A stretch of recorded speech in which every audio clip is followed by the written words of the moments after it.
Hello, I'm Kathryn Myronuk. I teach at Singularity University and I focus on exponential technologies. The idea behind Singularity University is that when you're looking at global grand challenges, the big problems in the world which affect hundreds of millions of people, many of the solutions that could be made for these could come from surprising groups. We wanted to create a place where people from around the world and many different backgrounds could share ideas on global grand challenges and think of new ways to use existing technologies to create solutions which people haven't thought of. Well, from our very first and second years, we have groups like GetAround, which is one of the first car-sharing companies in the United States. We have companies like BioMine, which is using synthetic biology, It's using synthetic biology, it's using made organisms to be able to extract valuable metals from e-waste. Rather than using old forms of chemistry, we're using the metabolic processes of life itself. Our participants come from as wide a set of backgrounds as we can possibly find. So we have many of them who come in through our global impact competitions. For example, there's a global impact competition in Brazil, and people apply with ideas that could help 1 million people in Sao Paulo. And then the winners from that come to our program and spend 10 weeks thinking about ideas that could help 1 billion people in the world.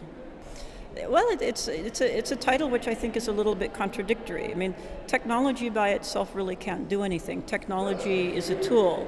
Technology is an enabler.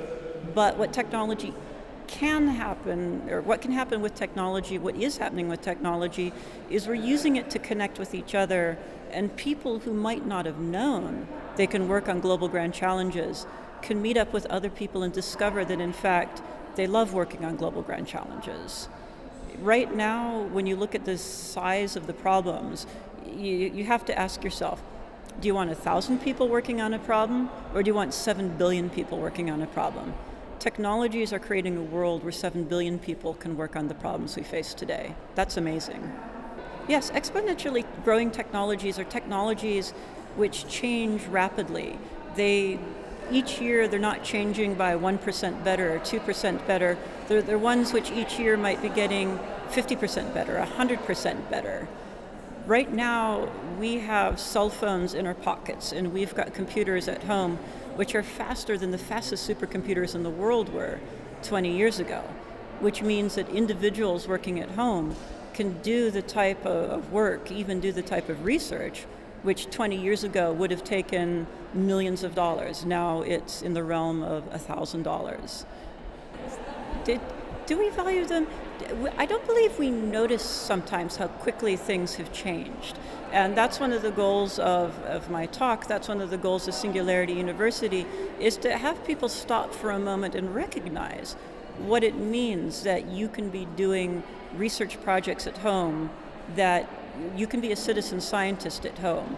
You can do many things by yourself or meet up with 10 people or 100 people or 1,000 people together and do work which would have been considered impossible 10 years ago or 15 years ago. Again, who is it who you want to work on problems? Is it 1,000 experts, or is it 100 million people who've decided to learn about a problem and work on it on the side? Interdisciplinarity to me is one of the most important parts of Singularity University, and not just for Singularity University, for problem solving in the world today. If you have a group of experts all working in the same field, they know everything that's wrong with the solutions that people have tried so far. If you're an expert, you go to conferences where you meet up with 200 other experts who all know how difficult the problem is and how, oh, here's a set of things that you tried, but it didn't work 10 years ago, it didn't work 5 years ago. If instead you are comfortable being an expert and a beginner, you are comfortable listening to suggestions from outside of your field. If you're comfortable listening to somebody who sounds naive, but they may have a very good idea, you will get fresh ideas and you will be able to get around existing roadblocks, mental roadblocks, much better than if you don't spend time with other people outside of your field. In the workshop, we were talking about the effect of two new technologies on the future of cities. Now, these new technologies, one of them is autonomous cars and new forms of mobility, because today, when you think about mobility and automobiles, it used to be mobility either meant that you were in a taxi, or that you rented a car, or that you own a car. And now mobility services means you could be sharing a car with 20 other people. You could change, if you own a car, you could own a car part of the time and rent out the car. The flexibility in what it means to have a vehicle has changed. The other thing that is really changing is the sharing economy, which of course doesn't mean just that you share your cars. It also means you can share everything.